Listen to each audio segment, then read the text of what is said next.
Camarade Théodore Niazadi, bonjour. Camarade membre du Présidium, merci.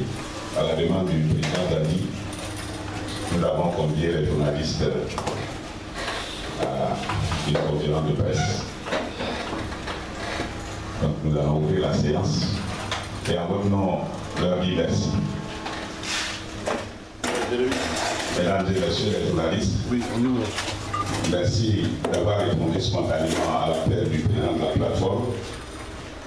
L'appel qui fait suite au dépôt de l'ordre de préavis de grève suite à la réunion à l'AG du mardi 11 tenue ici à Cocody.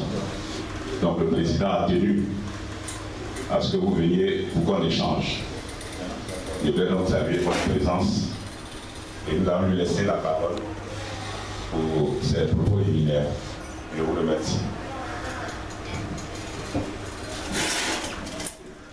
Merci, Dr. Dessin, secrétaire général de la plateforme, secrétaire général adjoint de la plateforme. En l'absence du camarade demandé, secrétaire général en mission à Istanbul. Voilà. Merci beaucoup.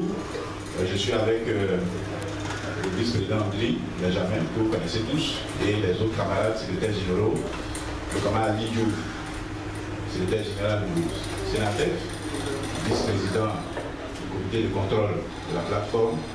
En attendant donc l'arrivée des autres vice-présidents, je voudrais vous dire merci d'être venus. Je salue l'arrivée de la camarade Combo, n'est-ce pas, qui est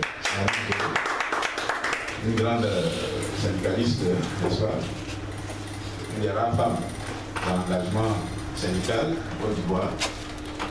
Merci d'être venu, camarade. Bien.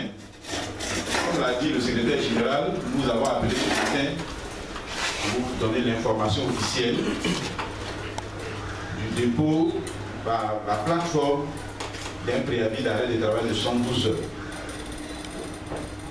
Cet arrêt de travail va commencer du mardi 8 novembre,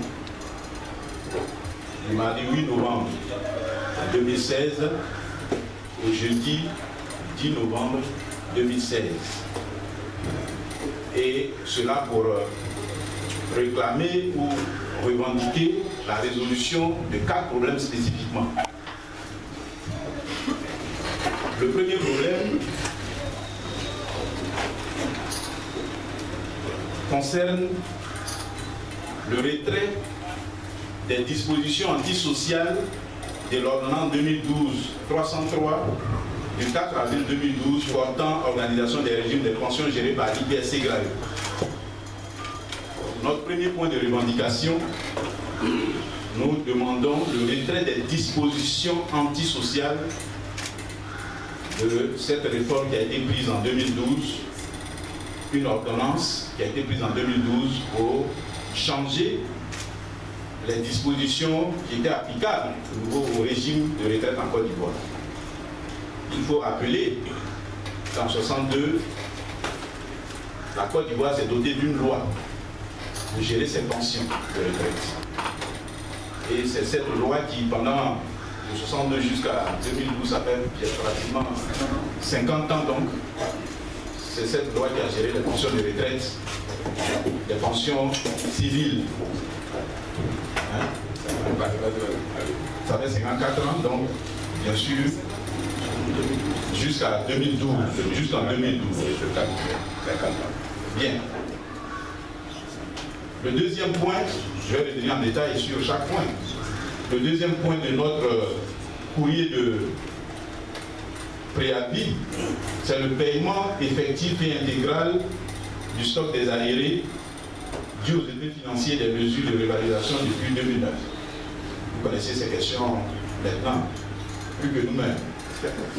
Le troisième point, qui est un point nouveau, c'est l'intégration des agents journaliers du secteur public à la fonction publique. Et puis enfin, quatrième point, nous réclamons, nous exigeons l'arrêt des violations des libertés syndicales dans l'administration publique.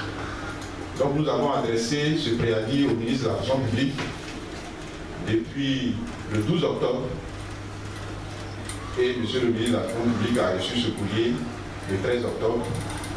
Et je pense qu'à partir de ce moment-là, de façon officielle, notre devoir est de vous appeler pour vous donner l'information, que nul n'en ignore.